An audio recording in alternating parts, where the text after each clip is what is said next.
everything you've been taught about getting a good job is, well, it's mathematically wrong. Completely wrong. Think about it for a second.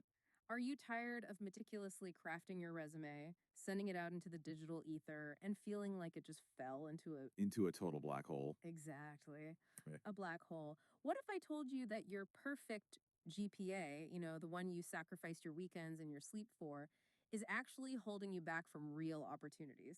It sounds crazy to say out loud, but the data backs it up entirely. It really does. Today, we are tearing down the illusion of the modern job hunt. We're doing a deep dive into the hidden mathematics of hiring. And our stack of sources for this one is just massive. Yeah, we've got a lot to cover. We're synthesizing academic research on GPA correlations, network theory from Stanford sociologists, data on the hidden job market, studies on part time work, and some genuinely shocking new recruitment data on Gen Z. The Gen Z data is wild, honestly. Right. So, our mission today, everything you've been taught about getting a good job is, well, it's mathematically wrong. Completely wrong. Think about it for a second. Are you tired of meticulously crafting your resume, sending it out into the digital ether, and feeling like it just fell into a Into a total black hole. exactly Right. a black hole? What if I told you that your perfect GPA, the one you sacrificed your weekends and your sleep for, is actually holding you back from real opportunities?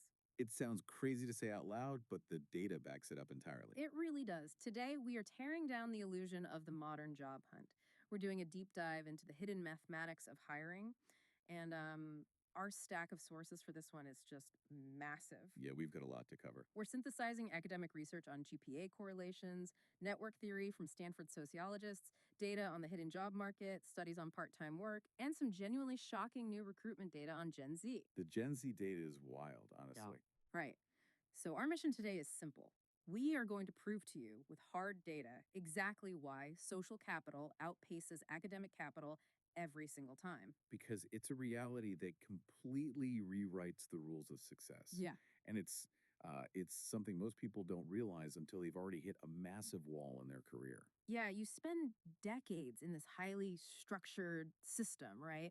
A system that sells you a very specific linear path. Get the best grades, apply for the best jobs, have a great career. Exactly. But when you look at how the global economy actually functions, that linear path it's a total myth. The system is operating on a completely different set of rails. It really is. And to ground this, let's look at how it plays out in the real world. Sure. I want to compare two distinct paths that we saw outlined in the research. Let's talk about student A and student B. Okay, set the scene for us. So we all know as student A, they are the ultimate academic grinder, flawless 4.0 GPA. They deliberately stack their schedule with, weighted business courses purely to mathematically boost their class rank. Oh, yeah, I definitely knew that kid. Right. But as a result, they're socially quiet. They view their peers strictly as competition for the valedictorian spot. And their teachers, just graders. Just obstacles in the way of the A. Precisely. So when graduation rolls around, student A does exactly what they've been trained to do. Yeah. They rely entirely on online job boards. And by the way, the data in our stack shows that 68% of Gen Z relies exclusively on these digital job boards. Wow. 68%. Yeah. So student A crafts the perfect resume. They hit apply hundreds of times and they sit back, waiting for the system to reward their hard work. And I've been there. I remember fresh out of school, sending out literally 50 customized resumes and hearing absolutely nothing back. It's soul crushing. Because they're getting sucked straight into the algorithmic black hole of applicant tracking systems. The ATS. The ATS. They hit a massive structural wall. Let's break down these applicant tracking systems. The research reveals a staggering statistic. 88% of employers admit that their ATS software routinely screens out highly qualified candidates. Wait, 88%? So the software designed to find the best candidates is actually ignoring them. How does it even happen? Think of the ATS like a highly rigid, incredibly literal bouncer at a very exclusive nightclub. Okay. This bouncer has been handed a list of hyper-specific rules by the club owner. The bouncer isn't looking at your personality, your potential, or your overall vibe. Right. He's just checking the list. Exactly. If the list says must wear exact Pantone shade 428 blue shoes, and you are wearing Pantone shade 429 blue shoes, the bouncer physically blocks you from entering. That's insane. In the resume world, this means if your document lacks the exact keyword, or even if it's formatted in a way the parsing software glitches on, like maybe you used a PDF instead of Word doc or a unique font, You're just out. instantly rejected before a human ever sees your name. You become part of what researchers call hidden workers. That is incredibly frustrating. We have created a system where brilliant people are rejected by an algorithm simply because they didn't format their document perfectly for a robot. Which brings us to Student B. What is Student B doing differently to bypass this ridiculous bouncer? Yeah, how do they cheat the system? They aren't cheating it, they're playing an entirely different game. Student B has average grades, maybe a 3.0. They aren't failing, but they aren't stressing over perfection. They're balancing it out. Right. Instead, Student B prioritizes building strong relationships. They don't just attend the lecture, they actually stay 5 minutes after class to talk to the professor about a concept. Making that human connection. They attend industry events, they work a strategic part time job, usually under 15 hours a week, not just for the paycheck, but to interact with the public and build soft skills. They are actively building a web of human connections. And here is where the data gets really fascinating. Fast forward 5 to 10 years. Who wins? The research definitively shows that student B vastly outperforms student A in career trajectory, earning power, and opportunity. Vastly outperforms. But if student A has the better technical credentials, why is student B pulling ahead so dramatically? Because student B has tapped into the hidden job market. According to the labor statistics we reviewed, anywhere from 50 to 80% of jobs are never publicly advertised. 80%. They simply do not exist on the job boards that student A is obsessively refreshing. By the time a job is posted on LinkedIn, or Indeed, it's often just a formality because HR requires it. Right, the hiring manager already has someone in mind. Exactly. Student B is easily bypassing the 93% of candidates who are out there fighting to the death for just 60% of the visible jobs. Okay, but if I'm a business owner and 80% of my jobs are hidden, what is my financial incentive to hide them? Why wouldn't I just cast the widest net possible online to find the absolute best talent? It comes down to cold, hard cash, and risk mitigation. When a company hires a total stranger from a public job board, it costs them an average of $4,129 in recruiting, screening, and onboarding costs. That's a huge upfront cost. But it's more than just the money. Hiring a stranger is a massive financial risk. What if they lied on the resume? What if they are toxic to the team culture? So a referral acts as a safety net. Exactly. When they hire a referred candidate, they save money on recruiting. And because that candidate usually already understands the company culture through their connection, they get up to speed much faster. Makes sense. That combination of saved hiring costs and increased productivity speed adds up to a massive $7,500 advantage per referral hire. $7,500 just for hiring someone through a network. Plus, the retention data shows referral hires stay with the company 46% of the time, compared to just 33% for public job board hires. Employers will gladly pay a premium to avoid your resume if it comes from a cold digital pile. They want a known entity. That makes total sense. But if it's all about who you know, who exactly is getting you these jobs? Because looking at the Stanford network theory in our stack, there's a very specific mathematical sweet spot for this, right? It's not your best friend getting you hired. No, it's not. The mathematical secret to this workaround is the number 2.6. 2 point. Jobs are exactly 2.6 degrees of separation away from you. Yeah. This is rooted in Mark Granovetter's famous sociological theory from 1973, the strength of weak ties. The strength of weak ties. Break that down for us. If you look at your close friends, your strong ties, they share about 70% of your network. You all know the same people, you hang out at the same places, you hear about the same opportunities. It's essentially an echo chamber. Precisely. If your best friend knew about an amazing job opening, you would already know about it because you talk every day. Right. But your weak ties, your acquaintances, your former coworkers, the person you chat with at a monthly meetup, or your professor's old industry contact, they are your bridges to completely new networks. And what does the data say about them? The data shows that acquaintances provide 2.8 times more novel information and opportunities than close friends. Your next big break is hiding in that 2.6-degree sweet spot. Because it's the perfect balance between trust, since there's a mutual connection, and entirely new information. Exactly. And there's another layer to this armor you're building when you focus on your network and your social capital. It's your ultimate protection against the one thing everyone is terrified of right now: automation. Yes. The London School of Economics data in our stack highlights this beautifully. We're all worried about AI taking over knowledge work, For sure. but recent studies show that cognitive ability, when combined with high level social skills, creates an incredible complementary effect. So if your job just requires pure intellect and data processing, An algorithm will eventually do it better and faster. but if your job requires high level thinking, combined with the ability to navigate human nuance, build consensus across departments, and intuitively lead a team, You are completely insulated. Social skills are the ultimate armor for the modern worker. but this raises a really tough question, especially for the people listening right now who have sacrificed their social lives, their weekends, and their mental health to maintain a perfect 4.0 GPA. Is that all a waste? It's a hard pill to swallow. Because here is an uncomfortable truth we have to face. Schools reward compliance and memory. You memorize the syllabus, you follow the rubric, you get the A.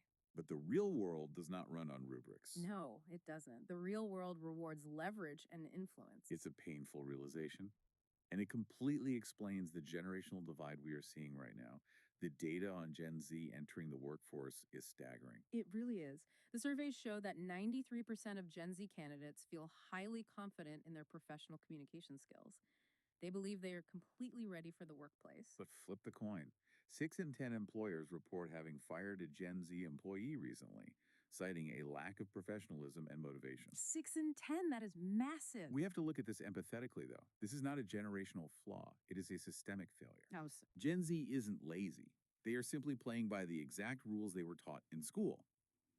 For 16 years, they were taught to submit digital homework into a digital portal to receive a digital grade. No human interaction required. oh, wow. That perfectly mirrors the ATS black hole. Exactly. So when they enter the workplace, they expect the same system.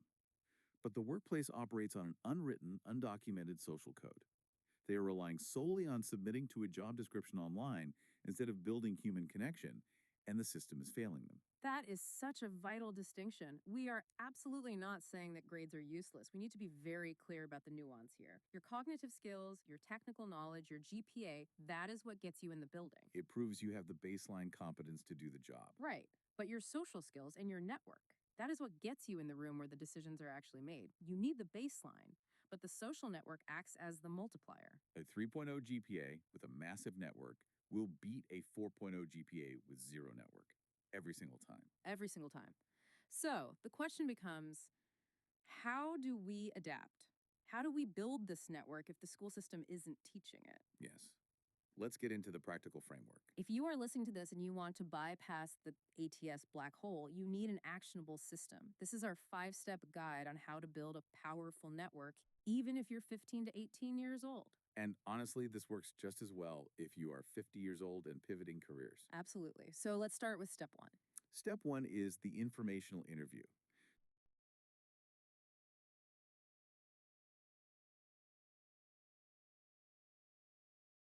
Reaching out to professionals in your desired field and asking for a brief 20-minute chat to learn about their journey. People inherently love talking about themselves and sharing advice. True.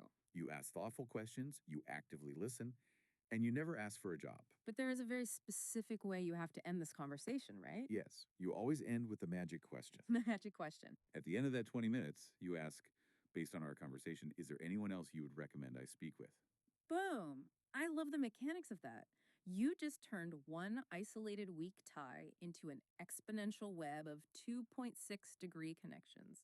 You're actively building the bridge. It works like a charm. Which brings us to step 2, the 3-touch rule. You can't just have one great coffee chat, collect a business card, and then disappear for 3 years until you need a job. Right. You need to contact your weak ties exactly 3 times a year. Space it out roughly every 4 months. Wait, let me push back on that for a second. Reaching out 3 times a year to someone who is basically just an acquaintance, doesn't that risk being incredibly annoying? If a random college student I spoke to once kept popping into my inbox, I might just block them. That is a very valid fear, which is exactly why step 2 only works if you strictly follow step 3. Okay, what's step 3? The value first principle. You cannot just be popping into their inbox asking for favors or giving generic just checking in updates. 2 out of those 3 touches every year must provide value to them. Okay, break that down for me. What constitutes value? From a 20-year-old student to a 45-year-old executive, what could they possibly offer? Value comes in the form of what economists call information arbitrage. Information arbitrage. Let's define that simply. Arbitrage is usually a finance term, right? Buying something cheap in one market and selling it high in another. How does that apply to networking? In networking, information arbitrage means capitalizing on the gap in information between two disconnected parties. You are acting as the filter. Give me an example. For example, if you read an incredibly insightful niche article about their specific industry's supply chain, you send it to them with a quick note. Saw this and thought of our conversation about X. Okay, that's easy.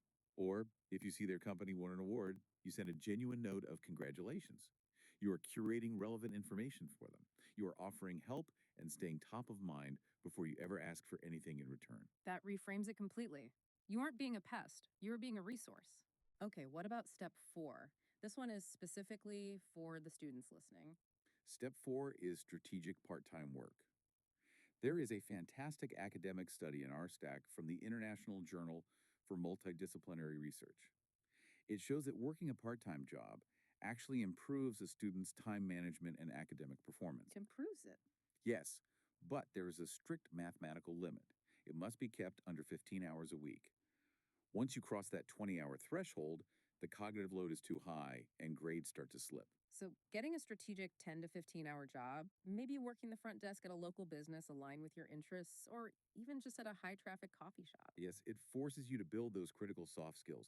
You learn how to de escalate angry customers, how to make small talk. And most importantly, it introduces you to a massive pool of consequential strangers without tanking your GPA. Exactly, which sets up the ultimate move.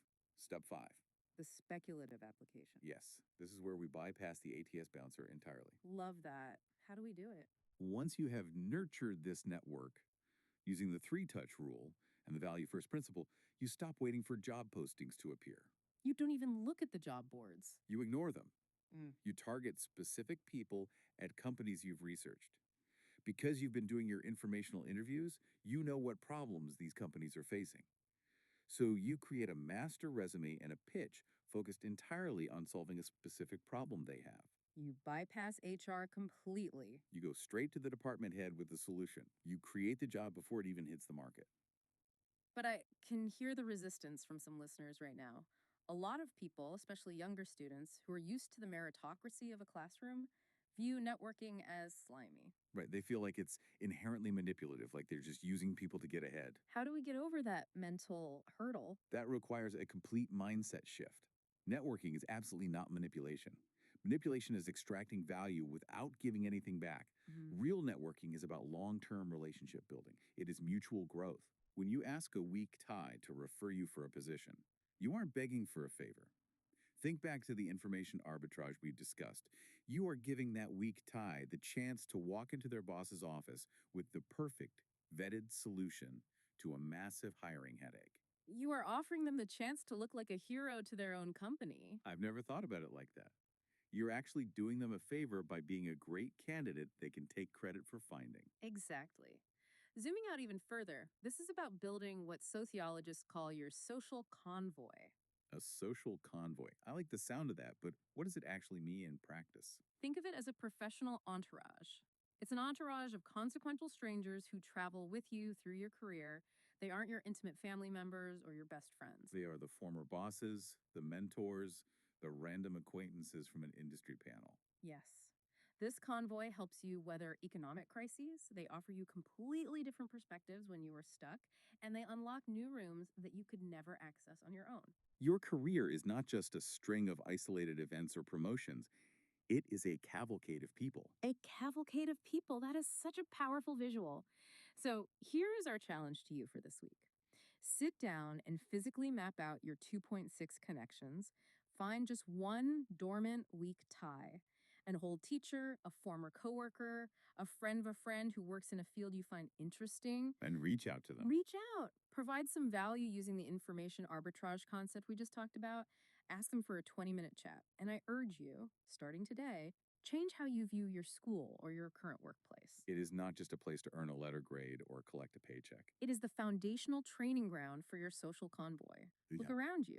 The people sitting next to you right now are the critical nodes in your future network. Your network is your net worth. The math is clear. The path is proven. The only variable in this equation is you. And I will leave you with one final thought to ponder. If your network truly dictates your worth, what happens to the highly skilled, brilliant hidden workers who simply refuse to play the social game? Are we accidentally building a society where the best talker always beats the best worker? Hashtag tag tag YouTube optimization deliverables. 5 high CPR alternative titles. 5 high CTR alternative titles. 1. The $7,500 reason your grades don't matter anymore. 5 high CTR alternative titles. 2. Why 80% of jobs are hidden and how to find them. 3. The 2.6 rule. The mathematical secret to getting hired. 3. The 2.6 rule. 4. Schools are lying to you about getting a job. 3. The 2.6 rule. 5. Why straight A students get left behind in the real world. SEO optimized YouTube description. SEO optimized YouTube description. Are you tired of sending your resume into an algorithmic black hole? In this deep dive, we uncover the hidden mathematics of hiring and prove exactly why your network matters more than your GPA. Discover the 80% secret of the hidden job market, why employers will pay a $7,500 premium for referred candidates, and how the 2.6 rule can unlock doors you didn't even know existed. Whether you're 15 or 50, we break down a practical, step-by-step framework to build a powerful social convoy and bypass the broken applicant tracking systems. Stop relying on paper credentials and start mastering the social skills that actually run the world. 10 viral style hook lines for shorts clips. 10 viral style hook lines for shorts clips. 1. Everything you've been taught about getting a good job is mathematically wrong. 10 viral style hook lines for shorts clips. 2. 80% of the best jobs are never posted online. Here's how to find them. 10 viral style hook lines for shorts clips. 3. Your next job isn't on a job board. It's exactly 2.6 connections away. 10 viral style hook lines for shorts clips. 4. Why are companies paying a $7,500 premium just to avoid your resume? 10 viral style hook lines for shorts clips. 5. If you're relying on your GPA to get hired, you're already losing to this one specific type of student. 10 viral style hook lines for shorts clips. 6. 60% of employers have fired a Gen Z worker recently. Here's the uncomfortable reason why. 10 viral style hook lines for shorts clips. 7. Stop asking for a job. Ask this one magic question instead. 10 viral style hook lines for shorts clips. 8. The people most likely to get you hired aren't your close friends, they are your acquaintances. 10 viral style hook lines for shorts clips. 9. Schools reward compliance and memory. The real world rewards this. 10 viral style hook lines for shorts clips. 10. You're not asking for a favor when you network. You're offering them the chance to look like a hero. 5 thumbnail text ideas. Short, bold, high curiosity. Short, bold, high curiosity. 1. Grades are a trap. 5 thumbnail text ideas. Short, bold, high curiosity. 2. The 80% job secret. 5 thumbnail text ideas. Short, bold, high curiosity. 3. WYY 4.0 GPAs fail. 5 thumbnail text ideas. Short, bold, high curiosity. 4. The 2.6 rule to get hired. 5 thumbnail text ideas. Short, bold, high curiosity. 5. Beat the resume black hole.